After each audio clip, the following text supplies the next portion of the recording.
नमस्कार दोस्तों, नवनिर्माण एकेडमी में आपका स्वागत है।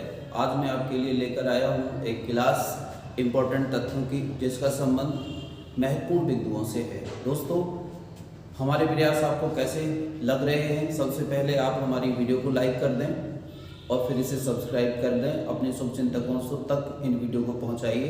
आज देखिए आपको बहुत मज़ा आने वाला है। आज की पहली बात है विश्व पृथ्वी दिवस के बारे में। दोस्तों, 22 अप्रैल को हर वर्ष पृथ्वी दिवस मनाया जाता है। इस वर्ष के पृथ्वी दिवस की थीम है रेस्टोर आवर अर्थ। ये क्यों मनाया जाता है? क्योंकि पृथ्वी का अर्थ समझना और उसको सुरक्षित रखने के लिए इसे मनाया जाता है। सन 1970 से हर वर्ष पृथ्वी दिवस मनाया जा रहा है 22 अप्रैल को। ये इम्पोर्टेंट है दोस्तों, और 22 अप्रैल इम्पोर्टेंट हो जाता है इसलिए। वर्ल्ड प्रेस फ्रीडम इंडेक्स, ये अगली बात है। ये जो इंडेक्स जारी किया जाता है मित्रों, ये प्रेस कहाँ की और कितनी फ्री है, कितनी आसानी से वो न्यूज़ सरकार के बारे में दे सकते हैं, इस बात का उल्लेख होता है। 180 देशों को इसमें शामिल किया गया। भारत का स्थान इसमें 142 था, और पिछली बार भी इसमें भारत का स्थान 142 ही था। इस लिस्ट में प्रथम देश जो था वो नॉर्वे था। देखिए, अगली बात पर आते हैं। विश्व यकृत दिवस हर बार 19 अप्रैल को मनाया जाता है। यकृत दिवस यह मानव शरीर का दूसरा सबसे बड़ा अंग है। यकृत जो है मानव शरीर का दूसरा सबसे बड़ा अंग है और सबसे बड़ी ग्रंथि है। शरीर में यकृत से बड़ी कोई ग्रंथि नहीं पाई जाती है। ऊपर लिखा है भारत शरीर का दूसरा सबसे बड़ा अंग है। तो प्रश्न उठता है, मानव शरीर का सबसे बड़ा अंग कौन सा है? दोस्तों, उत्तर है स्किन। हमारी त्वचा सबसे बड़ा अंग होता है। यस, स्किन अंग ही होता है। इसका कार्य क्या है? पाचन में मुख्य भूमिका होती है। ब्लड शुगर को रेगुलेट करने का काम करता है यकृत। शरीर से विषाक्त पदार्थों को बाहर निकालने का काम करता है यकृत। रक्त का थक्का बनाने में मदद करता है यकृत, और संक्रमण एवं बीमारियों को रोकने में मदद करता है यकृत। यकृत की एक बीमारी होती है हेपेटाइटिस सी। ये बीमारी तब होती है जब यकृत सूज जाता है।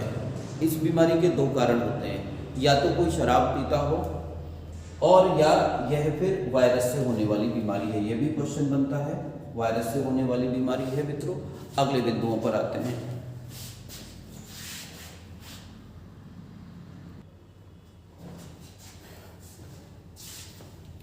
अगले बिंदुओं पर नजर डालते हैं मित्रों। देखिए, अगला बिंदु है सुशील चंद्र के बारे में।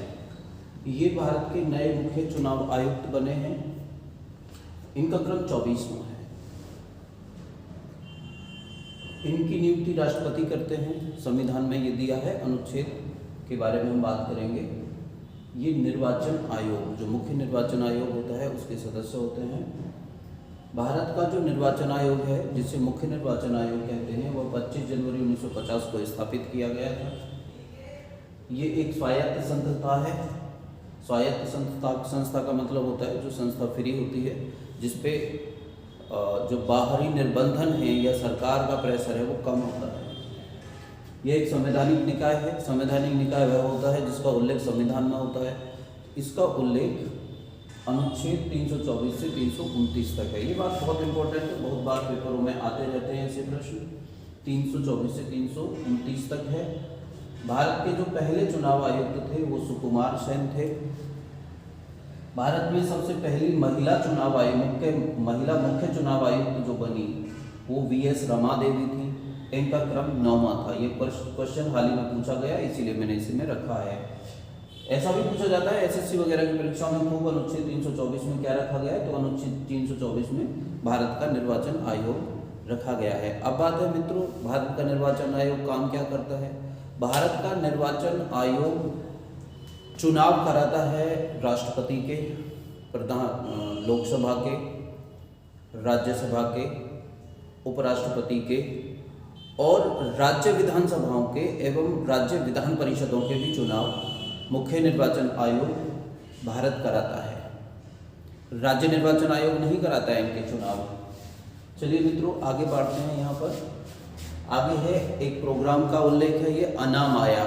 याद रखिएगा, ये एक जनजातीय स्वास्थ्य सहयोग के लिए बनाया गया प्रोग्राम है, जनजातीय स्वास्थ्य सहयोग। इसका मतलब उन क्षेत्रों में काम करेगा जहाँ पे जनजातीय लोग पाए जाते हैं। आगे समझिए, पूरा समझ में आ जाएगा। जनजातीय मंत्रालय की पहल है ये। इसे 2 फाउंडेशन का समर्थन प्राप्त है मित्रों, Piramal foundation, bill and Melinda Gates foundation. यह जनजातीय इलाकों में पोषण की, 2 बार आ गया, पोषण की स्थिति को बेहतर करने के बारे में है, पोषण की स्थिति को बेहतर करने के बारे में है। अगली बात है बाफ्टा पुरस्कार। यहाँ से आगे अनामाया के बाद है बाफ्टा पुरस्कार, ब्रिटिश एकेडमी ऑफ फिल्म एवं टीवी अवार्ड के नाम से जाना जाता है। इसमें सर्वश्रेष्ठ फिल्म का जो पुरस्कार दिया गया नोमैडलैंड को दिया गया। सर्वश्रेष्ठ अभिनेत्री का नाम जो पुरस्कार है वो फ्रांसिस मैकडोरमेंड को गया। सर्वश्रेष्ठ निर्देशक का जो पुरस्कार है वो क्लो झाओ को गया। मित्रों, करंट जी के सभी पेपरों में पूछी जाती है और करंट जी के बहुत बड़ा एक सेक्शन है करंट जीके का।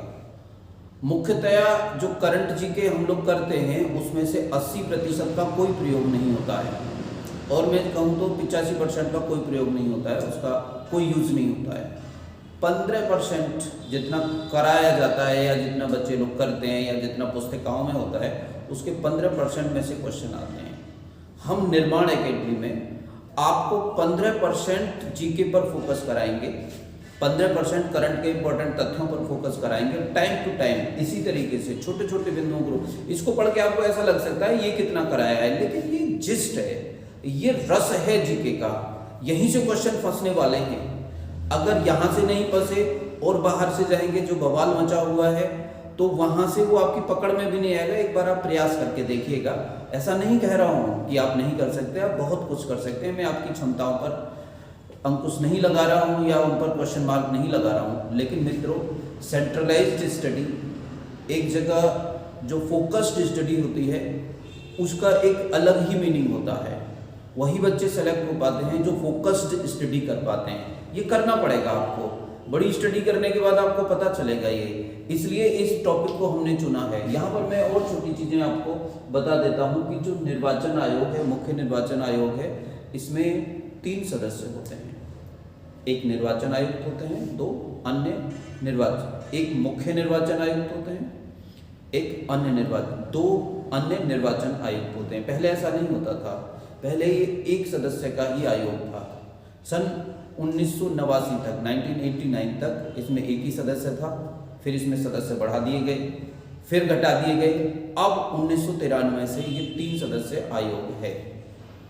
जो मुख्य निर्वाचन आयुक्त हैं, अन्य निर्वाचन आयुक्तों को हटा नहीं सकते। ये कई बार पेपर में आया है प्रश्न, वो केवल राष्ट्रपति से सिफारिश कर सकते हैं कि इन्हें हटा दीजिए या ये आदमी ठीक नहीं है। अब वो राष्ट्रपति के ऊपर डिपेंड करेगा आगे क्या प्रक्रिया अपनाई जाए। उम्मीद है मित्रों आपको हमारे प्रयास पसंद आ रहे होंगे। आप हमारी वीडियो को लाइक करें, शेयर करें, सब्सक्राइब करें, हमारे चैनल को अपने संबंधियों को बताएं, अपने शुभचिंतकों को बताएं। हम आगे ऐसे ही अच्छे अच्छे टॉपिक आपके लिए लाते रहेंगे। धन्यवाद।